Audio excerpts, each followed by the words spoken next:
Hi, my name is Wanda. I go by Wanderer, but most people can't pronounce that, so they call me Wanda. I am 17 years old, turning 18 in 4 months, and this is my life story.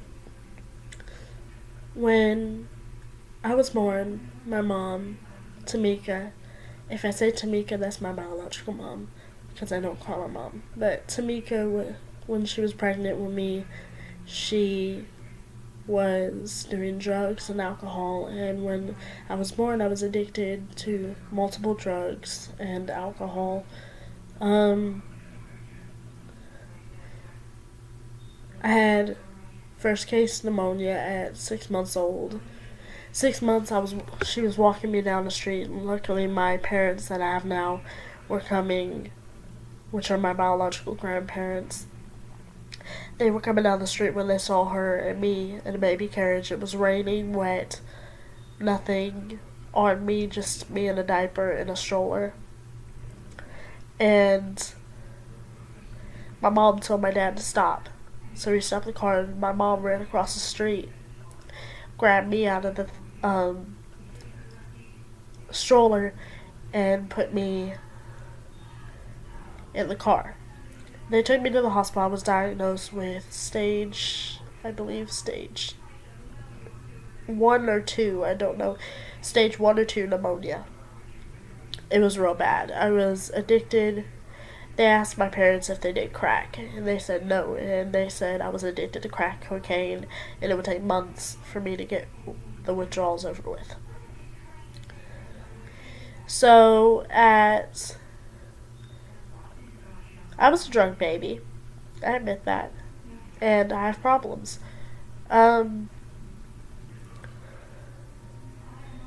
At the age of 6, we'll skip up a little bit. At the age of 6, I was forced to, no, let's backpedal. At the age of 3, I was smart already, so I already knew what I'm about to tell you was wrong. So, I was taking my visit with my mom, Tamika, and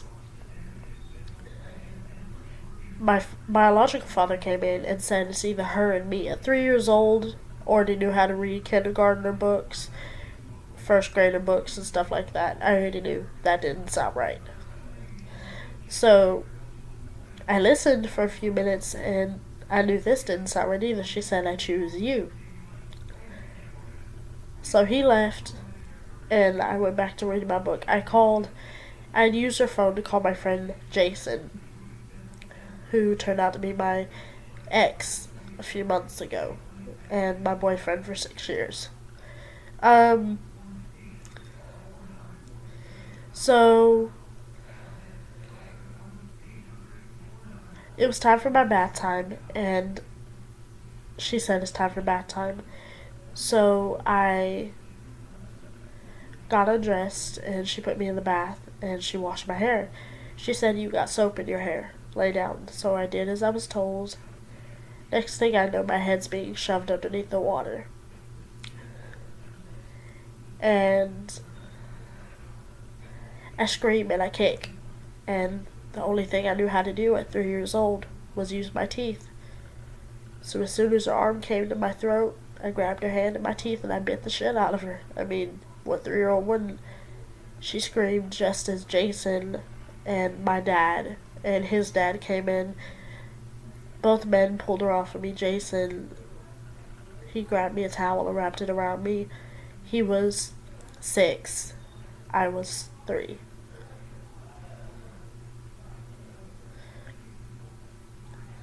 He was 5. I was 3. My bad. And so he wrapped the towel around me and held me tight, and I just cried and sobbed. I knew he was there to protect me, as well as my dad. So then years pass, everything's fine. 6 years old, I'm forced to visit my biological dad for weekend visits. And his girlfriend, Jennifer, I hate that name.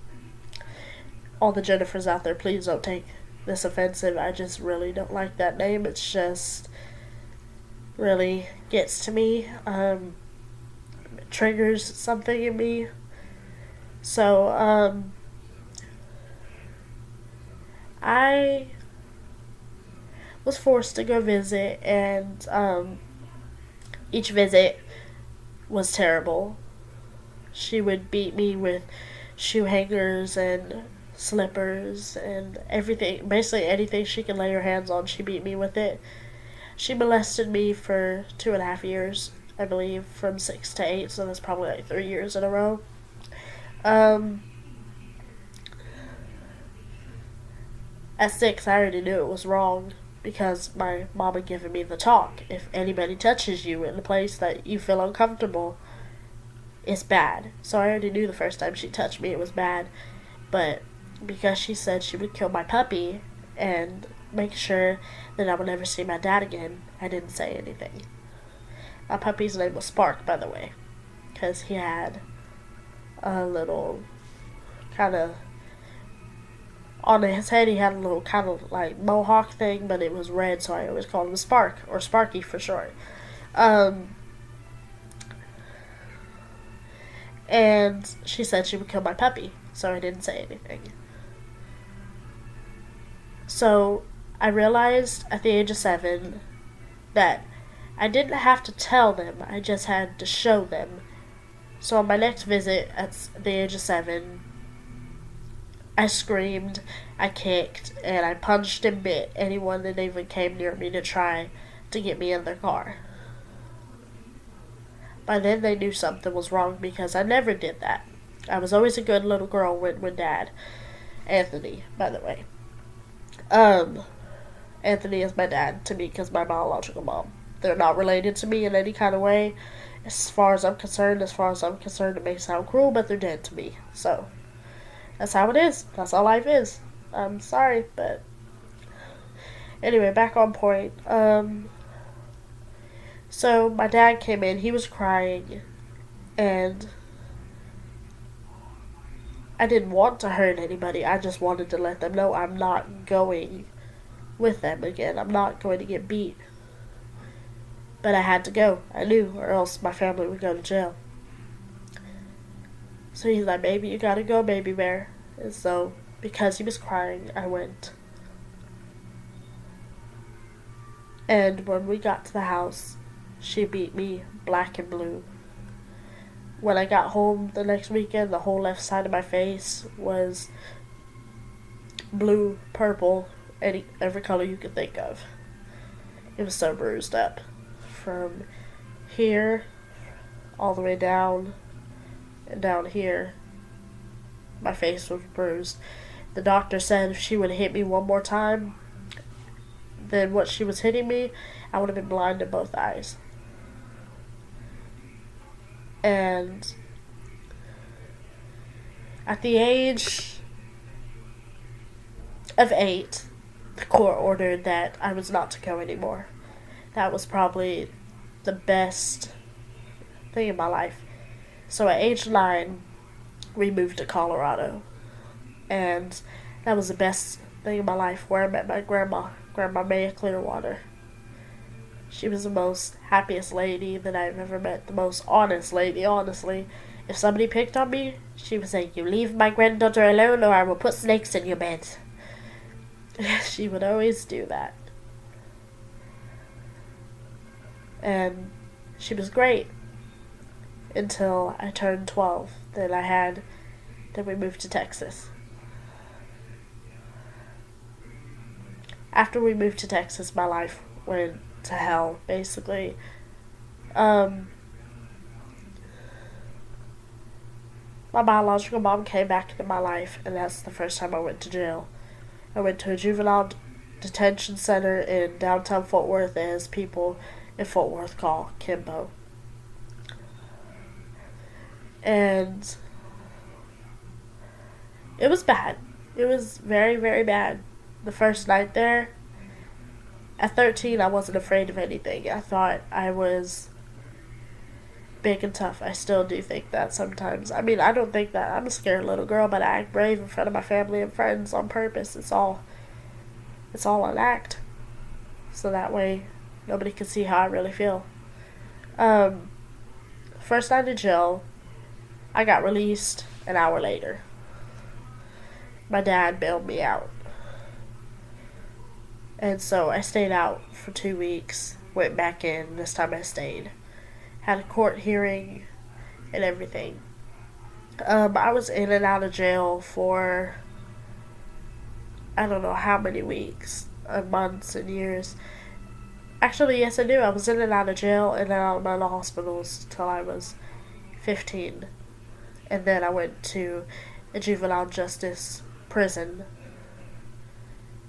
And there I fought every day. I got 225s. I went to security.